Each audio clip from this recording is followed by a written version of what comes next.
What would you say are some of the top habits one could incorporate into their life to achieve more of what's meaningful to them? Ask yourself, what is the highest priority action I can do today to serve the ever greater numbers of people, the greatest number of people, in the most effective and efficient manner with the resources that I'm aware of in my consciousness today? And do that every day, that question, and stick to the highest priority one, and find that one thing that keeps repeating as the number one thing that shows up over and over again. And you'll find that one thing that you'll excel at and become great at and become known for and build momentum incrementally, that's unstoppable. And you'll expand that way. You know, some people have the crazy idea about Donald Trump. You know, I've known Donald for 29 years, and he's a crazy guy at times, but at the same time, he's also has some savvy, and he taught me something. He said, stick with something long enough and build momentum around it where people can understand what you do, and you will build a brand. Okay, I took his advice. I do a program called the Breakthrough Experience, and I've been doing it 1,135 times, about to do it again this week. So I just keep doing it and keep mastering it and refining it, and people get to know you by it. And so if you just stick to the highest priority thing on a daily basis, that's the most any human being can do with the time they have.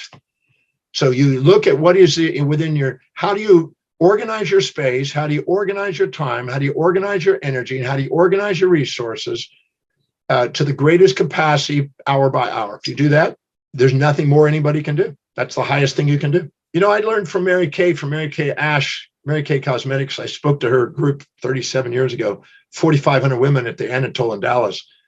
And afterwards, I chatted with her and I asked her, what advice can you give a guy that wants to travel the world? And she said, every day, write down the highest priority actions you can do that day that can help you fulfill that dream. And so I did on little index cards in those days. And I wrote down the highest priority, 6 to 7 highest priority actions I could do that day. And then I kept those cards. And then after a year or so of them, I pulled out those cards and I looked at what was the highest priority of the highest priorities of the highest priorities. Which one showed up most frequent on that priority list? And then I narrowed it down to teach, research, and write and travel. And so I said, okay, everything else is off my plate. Delegate it. Hire people to get around so I can do exactly what I want to do. It's my life. It's going to tick by quick. I'm 67 years old. Your life goes by quick.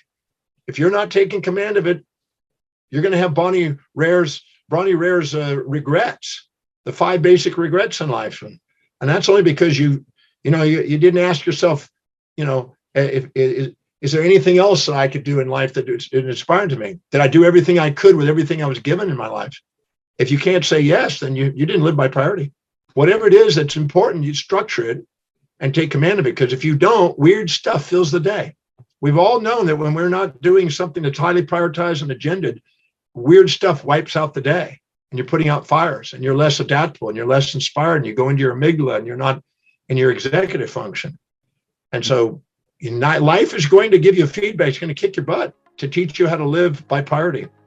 Every symptom in your body and your symptom in your mind and your sociological symptoms and even theological symptoms are nothing but feedbacks trying to get you to be authentic and an authentic individual living by what's highest in their values and doing what they can to be of service.